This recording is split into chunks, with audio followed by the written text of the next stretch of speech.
Hello, I'm Ryan Macasero, Rappler Cebu reporter, and today is a very special Rappler Talk because it's the first time that we will be with the organizers of Binisaya, a film festival which happens every year here in Cebu, and we'll switch back and forth from English and Binisaya kay Binisaya ni.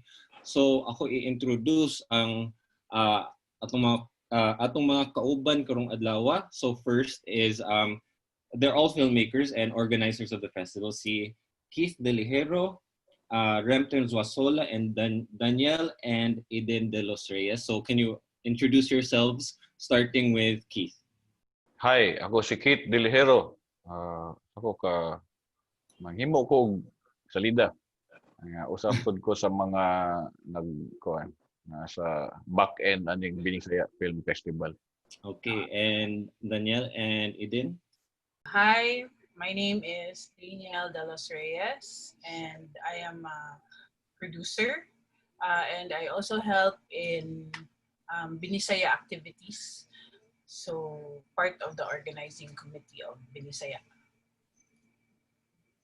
I'm Aiden, and I'm a cinematographer and has been part of Binisaya since the beginning. Okay, and Remton? Hi, I'm Remton Suazola. I'm a filmmaker and I'm one of the founding members of Binisaya. Okay. So let's start off kay I think basin daghan tag viewers na di kahibaw na unsa ang Binisaya. So Keith or Remton, can you tell us a little bit about the history of Binisaya and how it got started? Binisaya started in 2009 as a pop-up screening, and it became a film festival in 2011. This year is the 10th edition of the festival. Next year will be the 10th anniversary. Mm-hmm. And ever since, we have been championing local homegrown cinema and sharing it with everyone as much as possible beyond the horizons of Cebu. Mm. And Remton, you have anything to add to that? Well, as Keith mentioned, we started around the 2009, around that time. At that time, there are a number of filmmakers here in Cebu who were starting to make their short films. And then we were looking for a venue to showcase our works. And at that time, there was none. There was no local film festivals.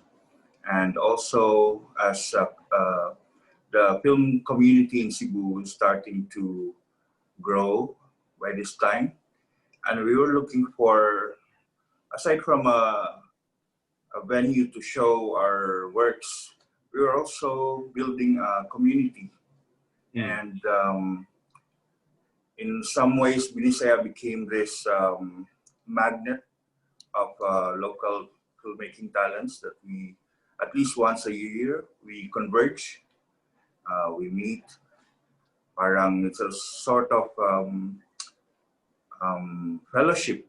Kumbaga, we look forward to the harvest of work every year. So parang every year we really anticipate each year's new edition of Binisaya. And yun, parang ever since we started until now, I've seen Binisaya grow. Like for all of you who have been in regional filmmaking or making Bisaya films over the past 10 years, how do you say that how has it changed since Binisaya started in 2009 and 10 until now? So I guess we'll start with Keith and get everyone's reaction. So Keith? I think ang pinaka-obvious siguro nga change or upgrade kay ang number of films that that are being made. Mm. Although it's not really that obvious in the programming of the festival because we only the festival doesn't sabay tawag ni unlike other festivals that promote the festival with like 100 films, we don't do it that way. There's kind of a very tight programming, so it's only really the strong ones. But every year, the number of submissions have been growing. And Mm. another maybe obvious difference that is seen on the screen is the resolution of the films. No, when we started, Mm. there was no HD. Mini Mhm. DV tapes were the medium of the films. Mm. So yeah, that was SD to HD. Now some 4K. So yeah, and the techniques, the technology of each films have visibly changed, and even the story, because every year it gets really competitive, and it's like this. The festival is challenging everyone to really strengthen their cinematic voices. So murag mao na siguro ang obvious na change, and also karon for example ang mga taong gi-highlight sa Binisaya no kay mo ni ang katong mga first, for example ang jury, mo ni sila ang matawag nato og kuan kaning homegrown mga personalities ba na Mm. na even if they have gone beyond the horizons of Binisaya, murag ilang carry sa ilang box ang Cebuano cinema no. So Mm. mao na siya. So kani karon sila Remton, ako, si Victor, sila Ara, Christian, Dandan, Aiden. So murag kami karon ang naa sa makita sa festival kay nasa kay naman mi atong pinaka start pod. So mao na siya. So ning improve ang films, ang voices sa mga filmmakers, ning daghan ang mga achievements sa mga personalities nga consistent nga naa sa Binisaya. So mo siguro Mm. na ako nakita, na observe. Mm. Si Daniel or si Eden na kay kuan add ana. I guess one of the things also no that has changed since the start, murag ang Binisaya from being a pop-up festival na very grassroots siya, na it was literally a projector in the middle of nowhere at some point. Karon, like in the past 3 4 4 years, 3 years or 4 years, we've started to screen in cinemas like in Ayala and Mm. SMC side for the festival. So from being pop-ups to screening in USC, Safad Theater, and then to the cinema. So last year, we held the exhibit at Ayala. The year Mm. before that, years before that, we were able to screen simultaneously in SM City and in Ayala Center Cebu also. So I think that's a very big change in terms of how Binisaya started and how Binisaya is now. And not only that, Binisaya has become an avenue for a lot of films, no, that were part in our festival to be able to go beyond the Philippines. So a lot of the films that were part of Binisaya before were actually shown also in other festivals outside of Binisaya. Mm. So in 10 years, we saw a lot of growth, not only sa festival, but also sa filmmakers na na-involved sa festival. From being a small pop-up with 3 films to a Binisaya na naanay different segments, and even accepting films from um, international filmmakers. So Mm. I think that's very big, like in terms of growth for a regional film festival. Mm. How about in terms of audience? So you've seen the audience grow as well. Yes, the audience has grown in terms of attendance, no? But it took I think it's very um ang truth is ni take siya long time to really build that following. Um there was a point no na I remember Keith saying na yes, we do get a turnout every year, but it seems like they're the same people. Mm. Murag natoy point na murag naa siya dira dapita. But karon um we already see like new faces or like new people who are um, finding interest in the film festival. So yes, there's growth. Although murag mo na siya ang pinaka-hard na i-cultivate ang kanang audience building. Oo. Mo na siya yung medyo struggle. Audience nga maka-appreciate sa local nga hinimo ba? Kay murag challenge man jud na siya good kay na ang naanda nato kay kuan man dili man local ay mga imported things no imported from the capital of the Philippines or from Hollywood so murag challenging siya i-convince ba nga kani nga mo ang gi-present sa inyo nani siya value and worth it ni sa inyong time so mo na siya ang usa sa mga challenges although karon medyo okay na naman siya kuan or ning plateau siya kadiyot ning sakan na po siya balik. Brampton, did you have anything to add to that? Well, siguro what I've observed through the years is Binisaya has grown its shall we say presence. Its presence has been felt not just in Cebu, because in Binisaya we have screenings, we have what we call tours. We bring the Binisaya selection to other places in the Philippines and screen it there. So in that aspect, Binisaya has also grown its reach beyond Cebu. And when you talk about Visayan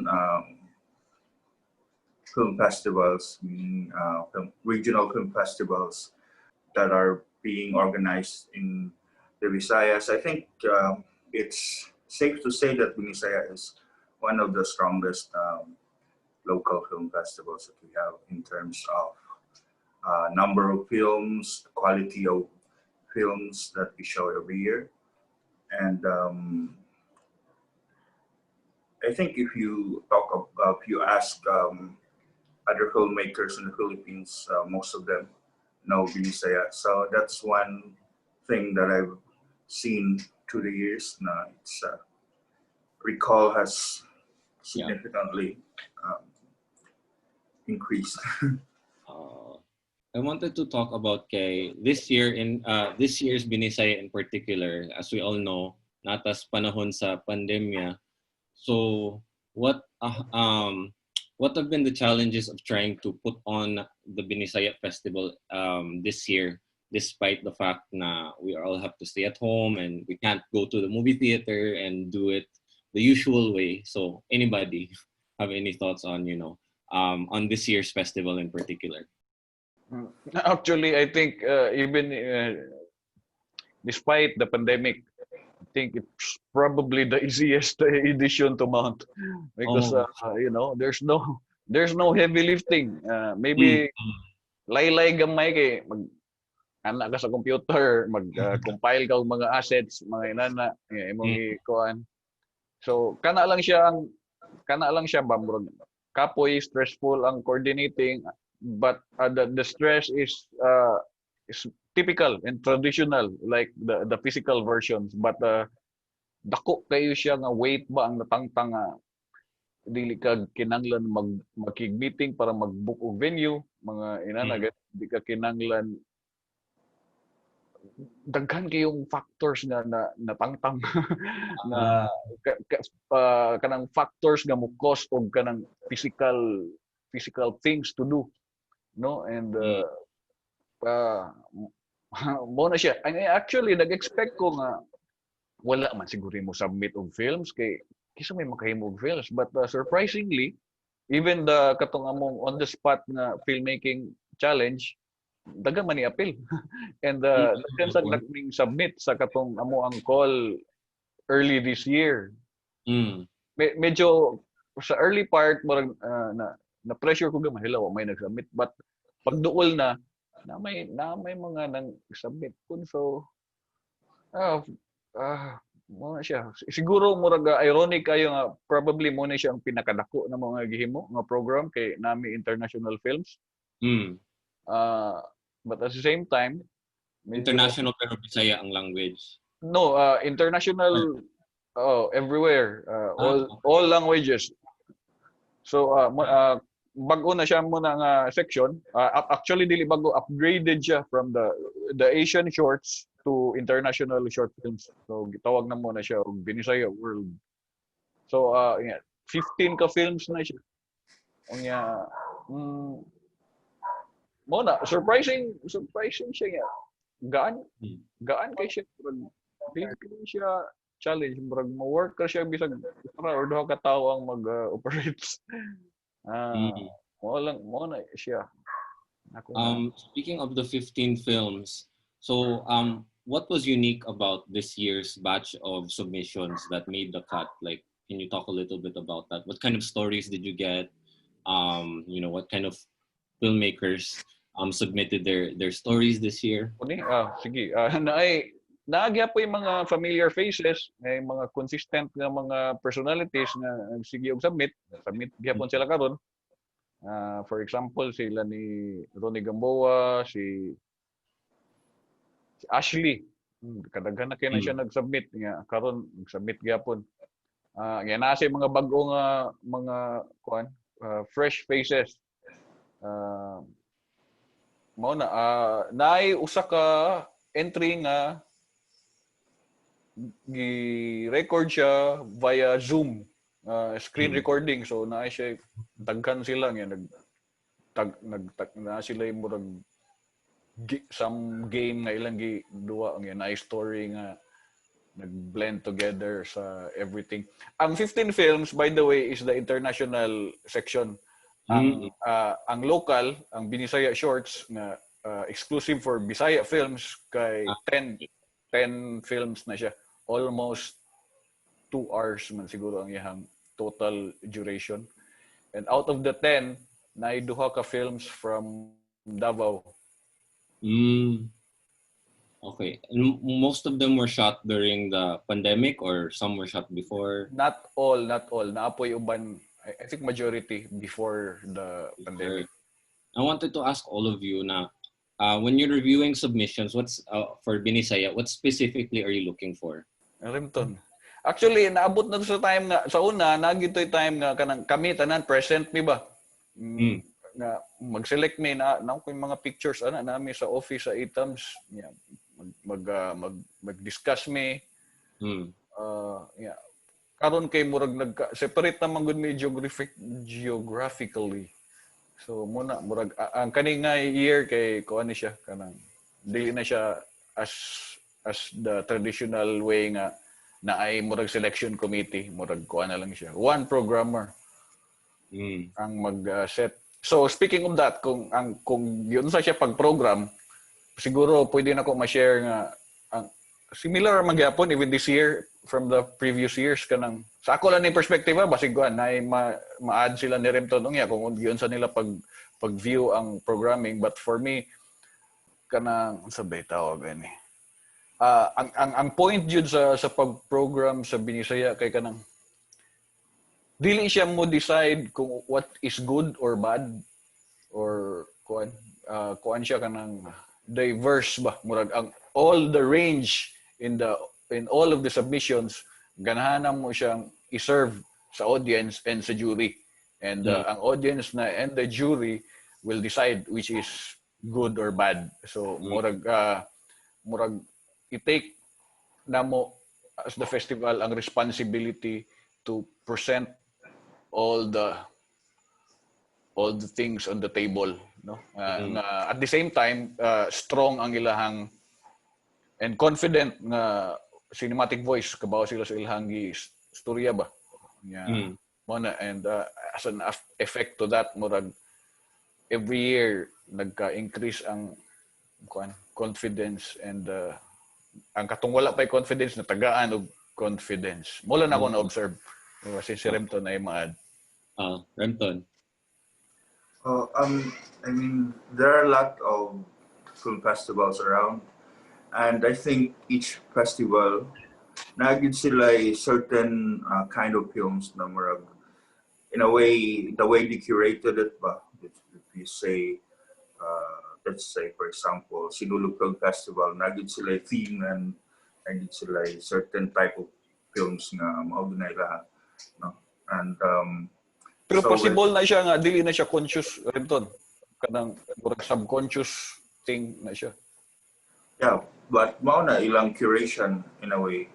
Mao na ilang, like every year we give you this certain set of rules to follow, and mao nang ilang films is certain type of films. Well, sa Binisaya man god, diverse kaya siya nga selection, diverse kaya siya nga submission. Mao na nga siguro ang mga taong god, they watch Binisaya Film Festival because lahi ang salida dito, lahi ang mga something na di nyo mo makitaan usually kung ikaw taga Cebu ka, and all year round ang imorang source of inaana mga salida, no, mostly sa internet, mostly sa tabanan mo tanawon sa sinihan, but ang Binisaya is ay good siya, murag I've talked to kanang mga regular attendees sa Binisaya. It's always balik-balik nila is ganahan sila mo tanaw unsa na say bag-o, unsay kung sa kuan ba, unsa na say mga kabuang salida rin na magtika na to, no, mga bag-o na wala pa nila na pitan sa lain nga platform, and in a way mo siya maka-addict na yearly thing na murag want to ta dito man out tawag mga salida na wa dito wa dinhi wala sa TV, wala sa cinema, Ayala Cinema. So, in that way diha nabuhi ang Binisaya nga culture. Kay kanang it's kung sa pagkaon pa ba sa delicacy na tuyuon gyud mo kadto magana. Okay. Yeah, naalang ko i-add, sorry. Ang idea nga lahi siya, di na siya necessarily basin ang common man good nga perception basta lahi experimental siya. So naay certain minority lang sa perspective nga na observe nako nga mag-ingon silang experimental kayo ang Binisaya, but if you take a closer look dili man siya, but siguro for me ang pinaka-common siguro nga ma-describe nako kay kanang inventiveness, murag kuan ba nga bag-o nga forms, or typical siya, traditional siya nga rom-com pero deconstructed almost, murag inana nga equivalent. So something siya nga sakto si Remton, wa dito, but dili siya what we consider traditionally and typically as experimental. Dili po siya ingon ana.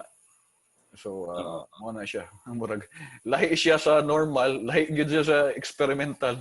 Asa man siya na siya somewhere else, miscellaneous films. Mo na siya. Siya distinctly Binisaya. That's what ito pa himo niya nga Binisaya. Although siguro at first dili siya conscious na effort nga mauna siya, but eventually mura siya ni lutaw ba ang mga type of films na gets programmed every year ang mga submissions sa Si Danny ug si Eden na may specifically nga gipangita when you're looking at the new submissions of films for Binisaya. Ever since, no, si Binisaya never really had a murag. Kumbaga kung sa pagkaon pa siya, jud siya nakaset na container. Murag walay I don't really recall ever setting Criteria. setting rules or kanabitang moingon ka o I think up to now wala tingali tao nga or filmmaker who will submit an entry to Binisaya na makaingon nga ay ingon nani nga film atong buhaton para sure na masud ta. It's because I think that a lot of people have a lot of kind of courage to create films that's really based on stories that they want to tell because of precisely how Binisaya doesn't put any boundaries on, you know, how you make your films. So and then tungod sa ana constantly ga-evolve pod ang filmmakers na mag-submit sa Binisaya. And then because we do get different juries every year, the results also vary every year depending on kanang the jury that we choose. And tungod ana mura siya muna siya ning cause na murag ang Binisaya is really very kanang say tawag ana kanang mura siya dili ka kaingon nga mao ra gyud ingani ra gyud siya kanang Dili siya formulaic. Oh yes, exactly. Although we do have our sections, we do have segments no na wherein naatay giset na standards for the sections, but we never really set any more rules or boundaries about, you know, kanang unsay pwede o unsay dili pwede. And then it's really up to the jury, it's up to the audience to choose. It's up to the curator to choose unsa ang films na masulod. And I do remember last year ba to nasikit or kinsa to somebody was saying na when kanang pag-choose sa unsa ang film na mo best represent Binisaya, it's dili siya necessarily na kanang moingon ka nga nindot siya technically iyang technical aspect is kanang nindot or perfect or something, but it's usually something that punches you in the gut na kanang ma-caught off guard ka as an audience ba na ay okay kanang pwede day ka mo tell og ingani nga story or you know something like that. So it's kind of unique for a festival to have something like this. So it makes us constantly veer away from normalcy or from Yeah. Ako i-add. Go. Katong nag-isgot manggod ta og kaning kuan ba mga parameters. Actually naa may minor parameters ang submission for specifically Binisaya shorts. In the naman ay kuan na may submission form. So dito sa submission form, fill in ka sa imong name, synopsis, nya naka-indicate dito kung where tagadiin ang director, diin siya nagpuyo currently and diin siya gipanganak. So even in the entry form medyo fluid pud siya no. So mura bag kanang necessary na siya nga information para makahibaw mi sa possible configurations unsahon siya pag-present. Kay we don't di na mo i-shut down ang opportunities for possibilities na ay foreign not necessarily Bisaya nga mag-tell siya og Bisaya nga story regardless kung naa ba siya sa Cebu or some Bisaya province or naa ba siya sa abroad. So dili na mo siya di siya murag mas kuan man siya kung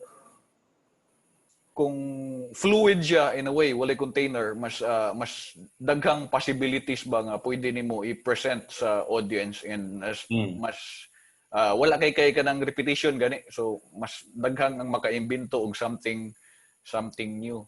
And basically ang kaning pag-create og entry form, pag-curate murag kuan maguni siya kanang almost kanang gatekeeping ba. Mga guard, no ID, no entry. But I think Binisaya refuses to be guards, to be gatekeepers. Maraganahan lang siya nga open tanan. But ang iyang central theme kay empowering the Bisaya stories mo na siya and other possible configurations nga wa patakahibaw nga nag-exist. But ang among entry form open siya to accept that and mix that together in a program. Yeah. So, mo na siya.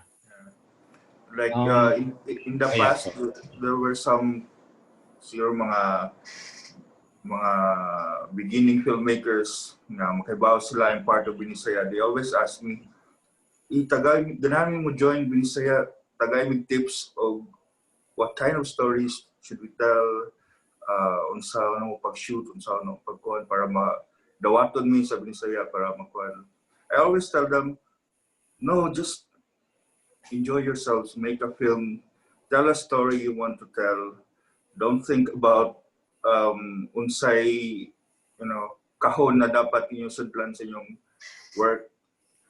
Just freedom siguro. Because when we started making films, there were no rules, kumbaga. Koan lang yun. Follow the... Muna ang siya ganahan na mo nga. There's no formula to follow. Actually katong gi-share ni Remton nga na mangutanan niya. Nasa mangutanan ako every time ang ako answer na kay. Actually ko maghimo mo og film for Binisaya. Murag mo na reason nga dili mo madawat.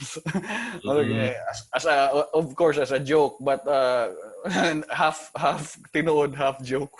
Kay murag kuan lagi na siya kanang once you try to make something kanang dili siya pure ba kumurag sa kadugay na namo ni siya gibuhat maka-sense mi og mga inana gani so naa mi kanang radars for kuan kanang sincerity.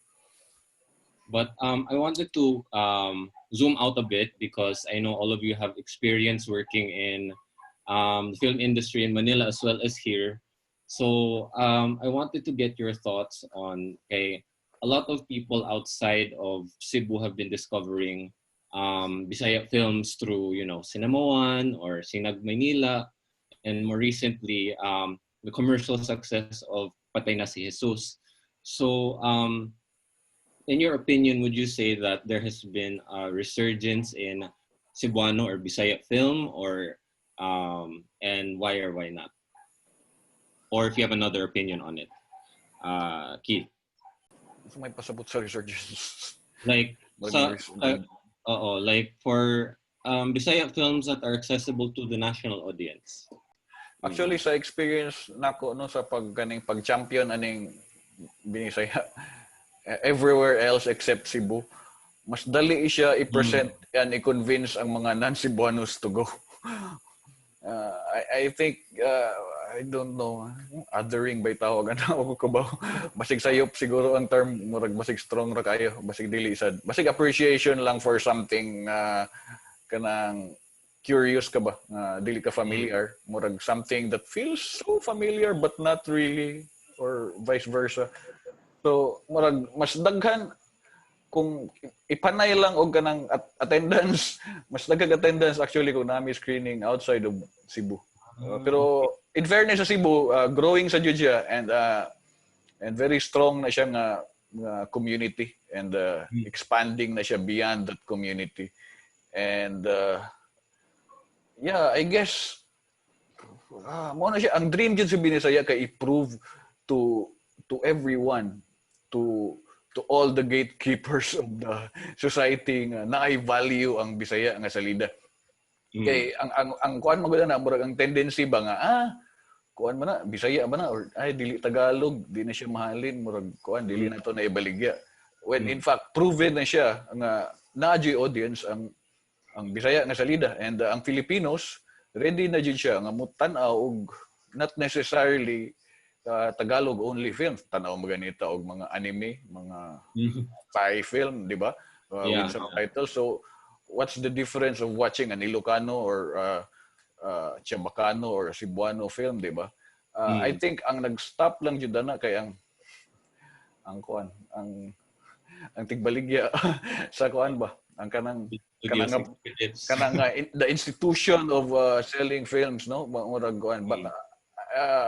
Confident ko nga na democratize na dili lang ang filmmaking but also ang audience kanang dili na sila kuan ba kanang dili na sila kanang kuan lang kanang kung unsay makita nila sa TV mo na mutuo sila dayon ana karon kay natay internet ang sources of information and influence kanang diverse na kayo, no? So ning tuo jud ko nga ready na ang audience. Ang system, I think, ang dili pa ready or nahadlok lang siguro nga ma-diversify po ang halin. Wala na ako ang personal opinion. Okay. Si Danny or si Aiden na mo opinion on Cebuano films in the national perspective. I think for me lang murag long overdue na siya na resurgence kay Cebuanos or people from the regions have been making really good films for many years now and getting very little recognition from a wide audience. So just like what Keith was saying, maybe it's the system that's preventing this whole movement from really skyrocketing, no, and becoming a something that people would consume regularly. Kay karon, especially at this time when filmmaking is very accessible to a lot of people. So many films are coming out and we see a lot of talent everywhere. So I guess murag ang resurgence is dili na gyud na siya nimo mapugnan somehow. But the dam has not broken yet. So okay. Mo na siya ako ang thoughts. Si Aiden, unsay imong thoughts about make your voice heard? Okay. Si Renton, okay, thoughts about that? Well, from someone who've been making Binisaya short films, feature-length films since dugay-dugay na yun, no? So I've been peddling this products, no? Kana pelikula nga hinimo din sa Bisayan. So I've been trying to sell this to people everywhere. Okay. So the way I see it is most people are curious about it, especially mga tao nga dili familiar sa atong kultura, sa atong kuan diri. Kanang in a way mura kog naninda og kakanin or in a way murag inaana siya, no? When you offer to people, curious sila mo tilaw, no? Ganahan sila, lamian sila, and word of mouth, manulti po sila sa uban na, you know, kay ang mabantay gud nimo if you have a Binisaya nga salida screening in Manila, a lot of people actually go. Kay it's not every day nga na showing Bisaya nga salida. But for me, di lang karon lang good murag dili kay siya like kuan gyud, mura pa siya snack lang. Dili pa siya main course nga dili ka mabuhi og di ka mukaon. Mura siya og from time to time you get a taste of it. Maybe because dili siya abunda ang supply. So, but when there's something available, mo grab yun sila na, as based on my experience. A lot of mga studios have been asking around. Maraming sila na can you submit materials, can you submit this and that. Okay ramig dili Tagalog, okay ramig whatever language. I've been hearing that a lot lately na nangita silang material nga aside from Tagalog. So, it's a welcome change. But siguro, dili siya inaanak kadali. Murag kay, slowly lang siya ang development niya. There's this movement about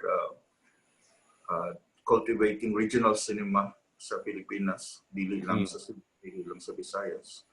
So everywhere in the Philippines, it's happening. So maabot na tingayta dihang panahon na, no? Daghan bitaw mga tao mga tana na nun sila nga, is it really necessary to package your work as a regional film?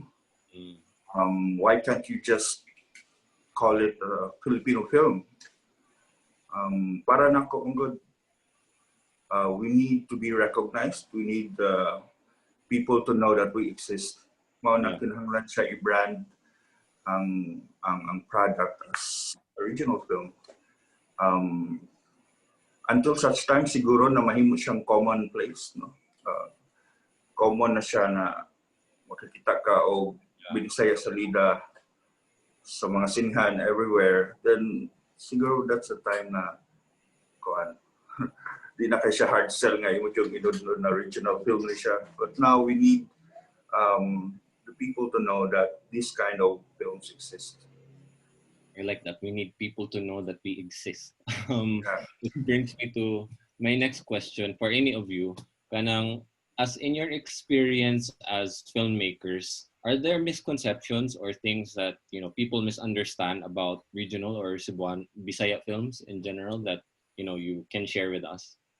Ang akong hasulan ako jud no kay kanang kuan gani kanang ang tendency ba nga ay Cebuano ay kuan art man na pina-art. Pero kung imong una-unaon mong ang amuan yung salida labi na kang Repton or ako or kinsa ba dili man gud siya hardcore art house, murag kuan lang siya because it's kuan, it's something something dili kayo familiar ang form or ang style sa pagkahimo, murag art na dayon siya, murag kuan, murag mauwaw para nako mauwaw sad ko sa katong mga pure gyud nga naghimo og art kay dili layo ra kayo ang among salida di gyud ina ka art. Basig ako alang basig kang Renton art na siya para sa iyang perspective. sorry ton art imong salida ako lang dili. Kana lang kanang murag feeling lang ako kay kuan ba kanang mao na siya nga pwede ra man gyud siya maka-compete. Parehas ra siya sa kanang common na to nga gi-consume nga salida, except it's a truth na based from our home. And our home happens to be Cebu. And pwede sad na siya nga other places in the Philippines. So mo na siya ang tendency pang festival lang na siya. Murag mo na nag-comment siguro ko sa kaning katong kuan giingon ni Dandan ganina nga the dam is too strong. So mo na siya murag ang kana siya nga strong kay na siya nga kuan nga Bisaya na siya lisod. Kani pa usap pa kanang regional di na siya dili isod i-market walay artista nga kuan sikat nga artista dili nato na siya ma-promote unsaon nato na siya pag mall tour mga inana gani. So kana nga mga narratives ba of maybe how to promote and distribute or sell a product cinema.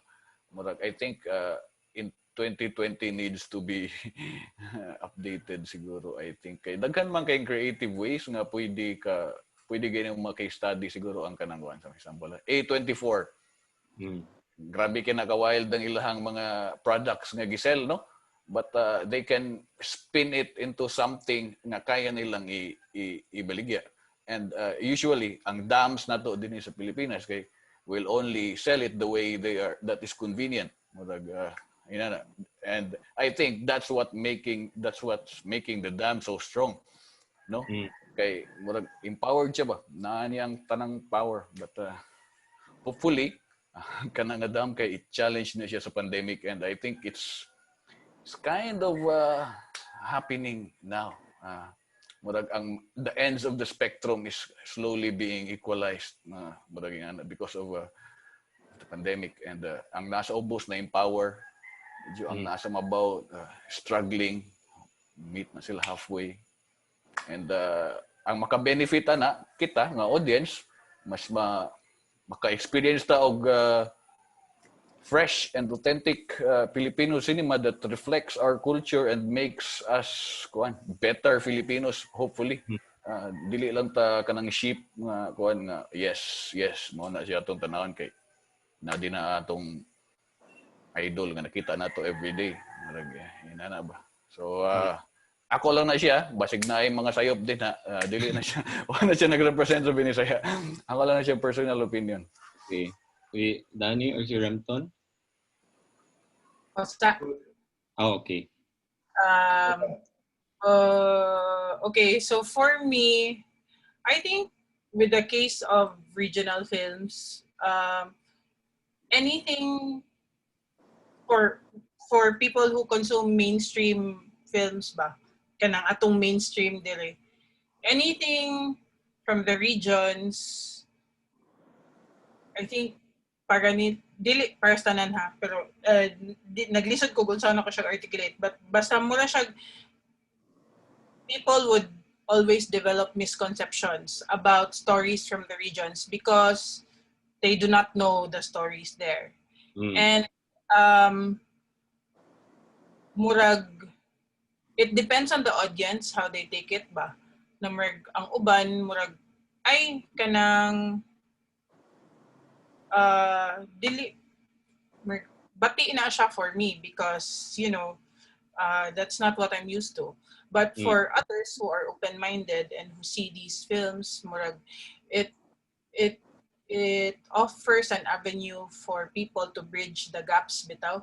So kanang at the end it's always about your view, like if you use these films to better your understanding about things, or if you use the films to push your own kanang beliefs ba or agendas. Mura bitaw siya kanang what's happening in Hollywood right now na we're in well, not right now, but before, and it's starting to get corrected na nga kanang mga misrepresentation of different races, mga ingana ba. And then it's also happening here, like especially we see it in mainstream cinema na the people from other regions are being boxed or being stereotyped as mga ingani sa mga characters nila, or people have expectations about the kind of films that the kind of films that they want na i-churn out some machinery. But so every time there's something new from the regions, they always think it's different, unrelatable. But the truth is truths man na sa mga tao nga nagpuyo sa lugar gawas din ha sa inyohang lugar. Or those are genuine stories from the regions that you probably have never heard of, but it doesn't mean that it's not good. Yeah. So kanang I think and it takes a lot of learning to be able to kanang accept that bitaw. And then hopefully at some point when people will learn to watch these films and have more different eyes bitaw towards it. Mo lead na siya to help break the dam. Break the dam. Yeah. How many years na ni siya ba nagibuhat bitaw nato, but hinay gyud ang progress niya, and then it's good kato sakto ang giingon ni Keith that mura na siya og karon since tungod aning pandemic, the playing field has leveled. We have this platform online, and we are able to give more karon kay so medyo na kay edge and wala siya. Would you say from what I'm getting is like it's important for Filipinos to watch films from other regions and from regional filmmakers, because that's how we get to know each other, because they're telling their truths and we're learning about them, they're learning about us at the same time. Is that kind of what the point is with regional cinema, right? And if you understand each other, lessen ang conflict, no? Mas peaceful tang ang mga tao siguro kay bisan paglain-lain na itong mga language na nagasinabot ta ba, parehas sa taog struggles in life, parehas ta og mga butanga gi-aspire for mga inana ba. So dili na siya ang perspective ba nga makita nato sa mainstream, murag basin by that time dili wala na siguro nag-exist ang mainstream, ambot lang ako ba. So murag diverse na ba ang influence na what is how should you wear fashion, how should you experience cinema, how should you rock out to rock and roll, di ba? Or how mga inana. So karon murag kuan na siya kanang katag na kay siya, and daghan na kaayong mga stories and voices that are being heard. Dili pa lang siguro wala pa lang megaphone pero puhon magkakusog siguro na siya, and I think nahitabo it's happening now. I think we have ang ma-share siguro nako nga lipay jud ko pagkita nako sa ako as a person di man jud ko mangnuan og kanang permission to do the things that I want and I need to do or kanang validation, but pagka kita nako sa nomination sa Orian sa Huwebes murag mas nalipay pa ko kaysa akong kagulingong nomination sa akong film. Murag mura siya after 10 editions, murag shit. Sorry. For those who don't know, Huwebes is a Bisaya film that was nominated in the last Gawad Urian. Wala pa na siya wala pa siya sila nag-awarding, murag November man siguro. But nominate. Na-nominate na, gi-announce. But for something that is, kami ni Remton, magbuhat ng mga Cinemawan or other festival films, ang funding na, kaya dili man na siya Cebuano. Gikan magyapon na siya sa mainstream. Na, ABS-CBN or somewhere else, mga inana man na siya nga funds, no? So, mura man may naging appeal o kuan, mura may ka ng kontisiro ba? May appeal o tawag ng tanghalan, inana. I wanted to give Remton a chance if he had thoughts on if there's misconceptions. Sorry. Layo na kayo ko. Pero ako lang tiwaso na, basi pwede rin siya ma-insert somewhere. So ang Huwebes pagka-nominate niya na murag for something that is initiated locally, produced with minerals locally, nga ma-consider siya, mag-abot siya dito despite not being even screened in the commercial settings na consider siya for that recognition murag ambot lang ang katong ato siguro ang istoryahan nga misconception para lang mabalik na ko sa topic no. Basin slowly kuha na siya ba, upgrade na siya, so murag kung nakaya siya sa Webes, what more pa after na kanang mga locally produced jud nga films. Sorry, it's okay. Danny? Yeah, so to add to kanang para mahuman lang ni siya nga bitrem, kanang to add to what Keith said, surprised jud kay me tanan regarding Webes. Kay in the first place, si Webes has a very unique kanang form and treatment as a film. So, and then kuan siya kanang effort, independent effort jud siya ba, like literally within the film, and then as a film sad independent effort kay siya, and then amo to siyang gihimo for Binisaya. So wala jud that came out of nowhere, that Gawad Orian nomination. And then ever since Binisaya sa cinema region naman siya na screen na kanang big thing, no. So yes, surprised kay mi adto, and it made us really think na okay, so pwede di ay siya. We didn't even think at first that it would be qualified as a film to be nominated for something like Gawad Orian. Kay tungod sa iyang nature. So, as a nanay cracks ang nag-hold sa resurgence, nanay cracks. Padungan na siya mo. No, your turn. Lemton's yawning na. Do you have any the board na siya was touched on yet? Misconception. Misconception.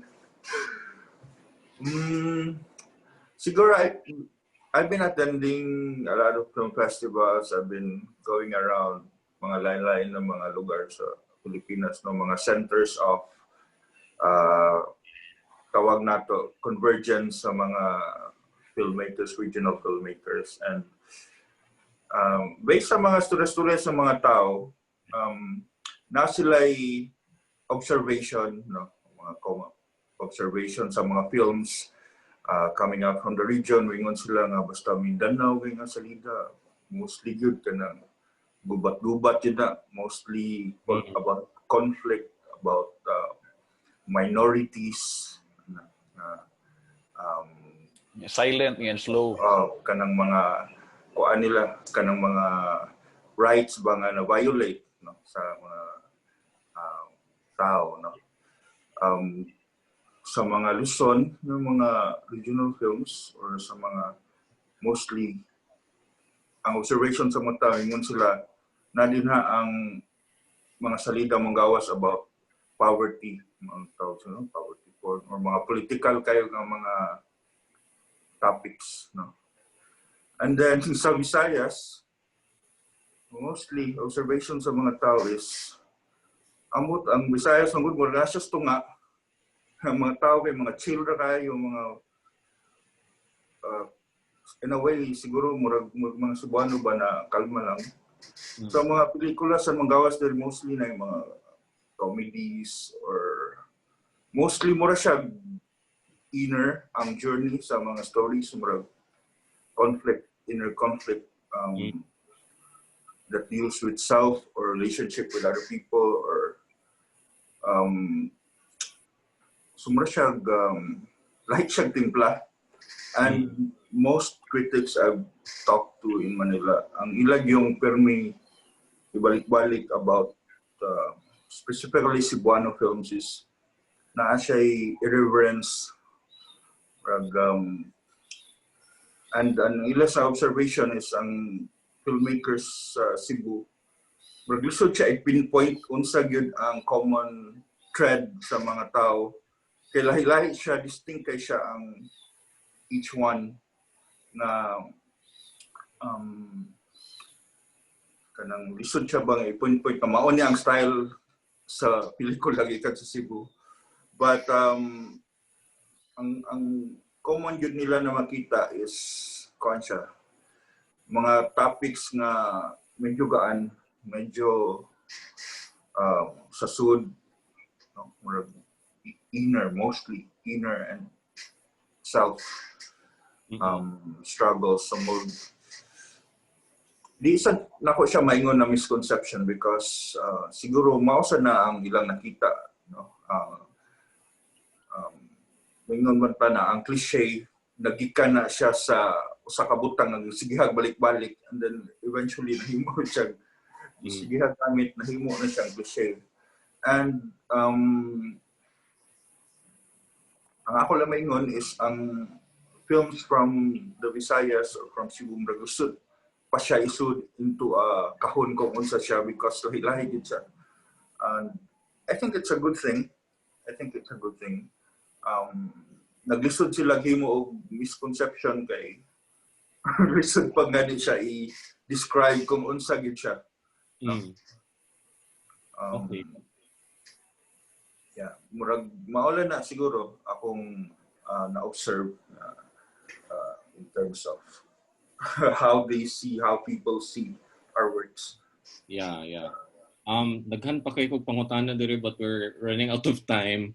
So, last question na lang for all of you. Kanina lang, unsa inyong mga damgo for Cebuano cinema in the future? So, I guess let's go back to Keith. Well, let me say first. Sige. Sorry. Manaw na sa ko. Basig ma-overtime na sad ko. Ma-excite ko sa kong ipang istorya. Sige. Balik na sa Rampton. Atong sa to ni kaging karayan unsa gid mo question? Ito mong damgo for Cebuano cinema. How do you see the future of Cebuano cinema? Well, coincidentally, two of my films nagi sa title nagi damgo. Mga damgo dilitarya. Well, mao sa na tingali akong kuan jud. I've been dreaming and I have a lot of dreams para sa ato ang local cinema. Di pa man nato matawag tingay industry but it's a local Cebuano film community, a film scene. Eventually mahimo na gyud tang legit industry but mao na akong pangandoy niya, no? Slowly we've been recognized as a creative sector. Cebu City has recognized us as kung na mga creative whatever gathering summit, they always ask for a representative from us. And that's a good thing, you know, we are slowly being recognized as part of this weave sa community. Akong wish siguro is unta ang mga tao who are making films would reach maabot sa panahon na maol din na ilang trabaho, no? And we don't have to struggle to do our day jobs and at the same time making films on the side. Kaya that way, siguro, mas ma-polish na to ang atong art kung focus dito. And we can give our 100% to developing this cinema awards na kanang higugma gyud nato bitaw. And it's so sad nga nahigugma ka pag-ayo aning butanga and then dili nimo mahatag imong all because you have to do other things to live. So that's my dream for Cebuano cinema. It would become sustainable in the future. Okay, si Danny and si Eden? Ikaw, siya sa kay short raman niya. Sige. What's your dream for Cebuano cinema? Parehas rabasin kang rem. I mean, doon ra ato. Pero Kapsing lang gamay.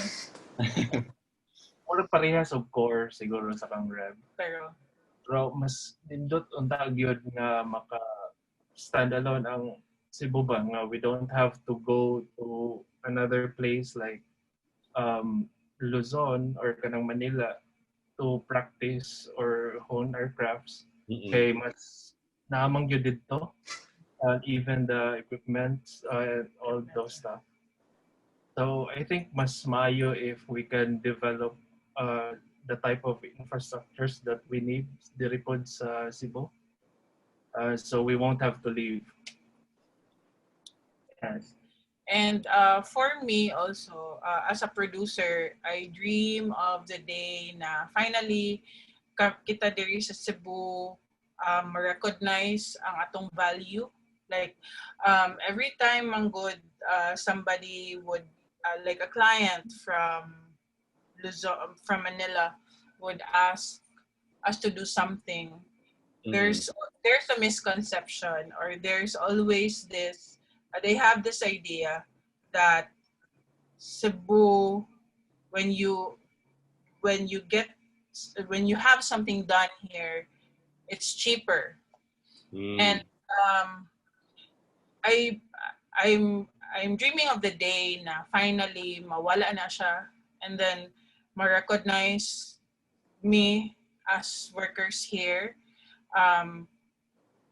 as people who have the same amount of talent and who should be given the same value in terms of kanang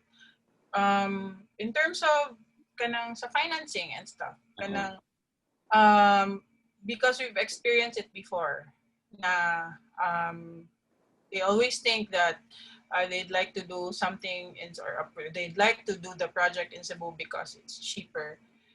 And it might be, but until when are we gonna stand for that? Clearly, I think a lot of us have proven our talent, no, or we've already proven that we can, we are able to do things here also.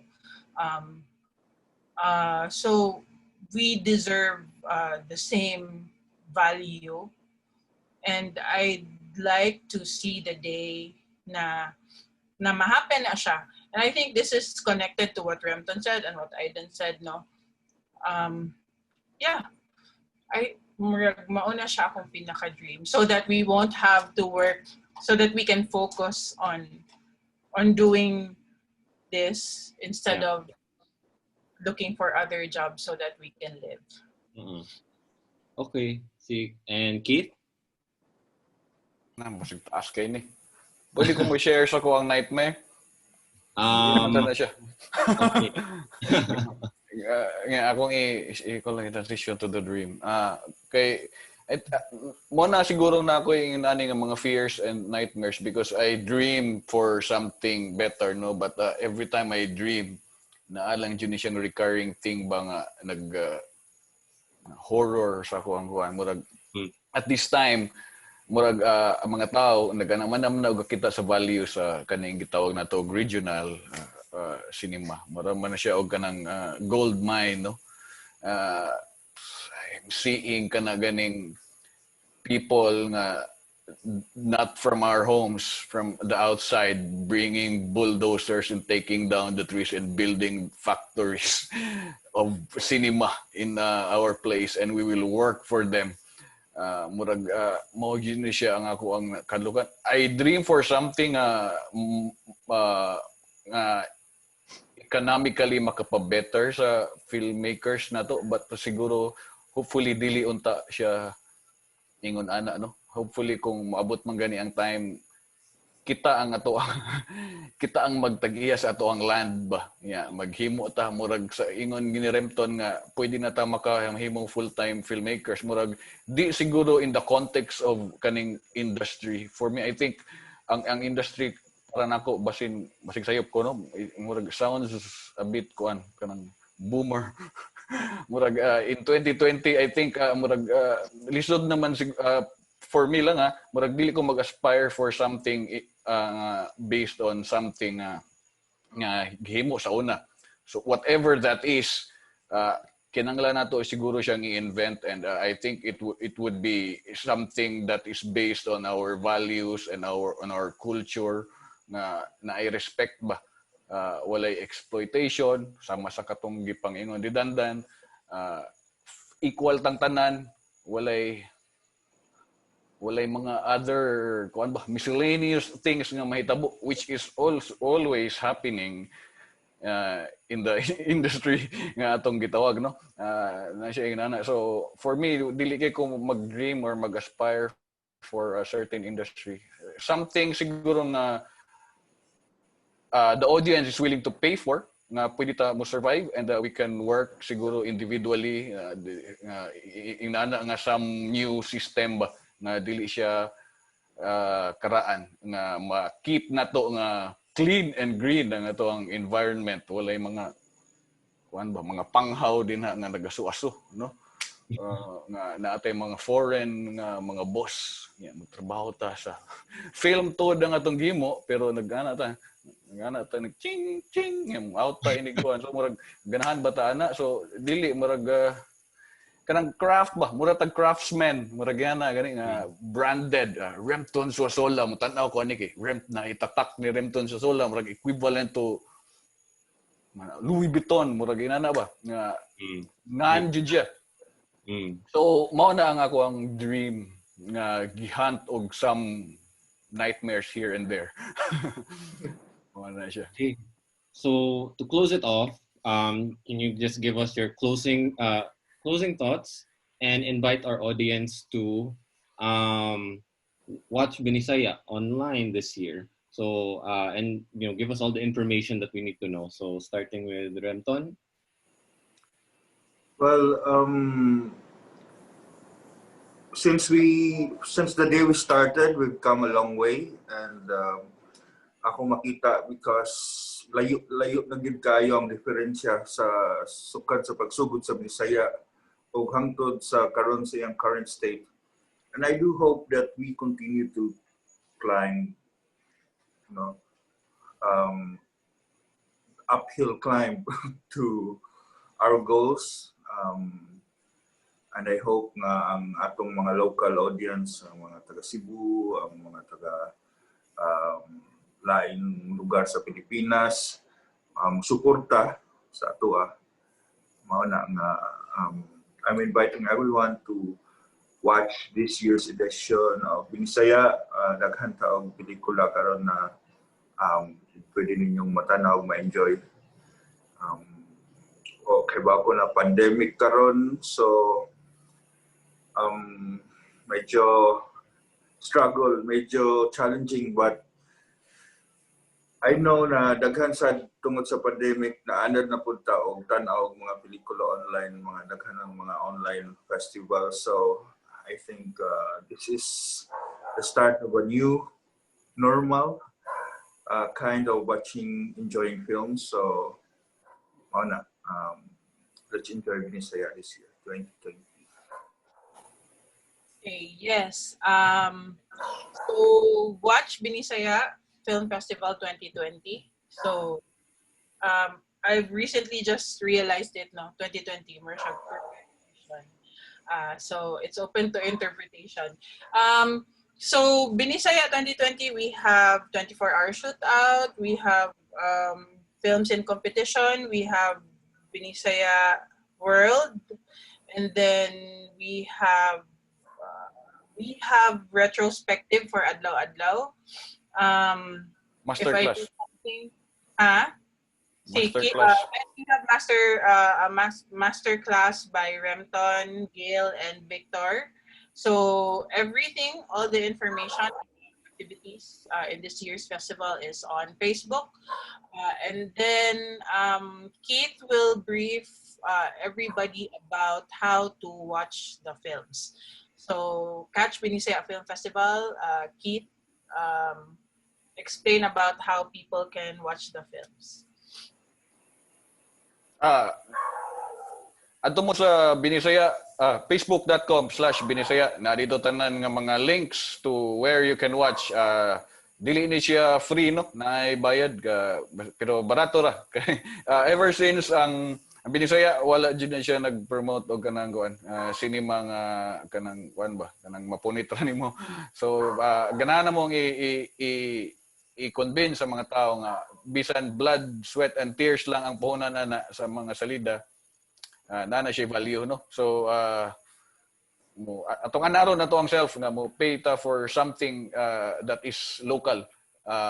So from Binisaya, you can click the link. It will take you to the Vimeo on-demand page, and in one single page na dito tanan na sections nga pwede mo click dito o mo buy og ticket individually, pwede sad as a bulk, and naami gi-offer nga this super discounted nga festival pass pero wala siya sa Vimeo, i-purchase ninyo via Gcash, and naara po siya sa Facebook. All the information to this in order to explore the festival, mag-start lang gid mo sa Facebook page, and naa dito kung kinahanglan mo tan-aw sa synopsis sa whatever films nga naa nga section, naa siya sa binisaya.org. The same link is also available from the Facebook to the Vimeo to the website. So always start from the Facebook, and yeah, I encourage and inspire everyone, to explore local cinema. It will challenge your way of seeing things, but it will be worth your while and your 145 pesos per section. So, yeah, see you at the cinema on the internet. Thank you so much, everyone. So we have been with Daniel and Eden de los Reyes, Keith Delihero, and Remton Zosola. This has been Rappler Talk. Again, go to the Facebook page of Binisaya for more information to watch the films. I'm Ryan Macasero. Thank you for joining us.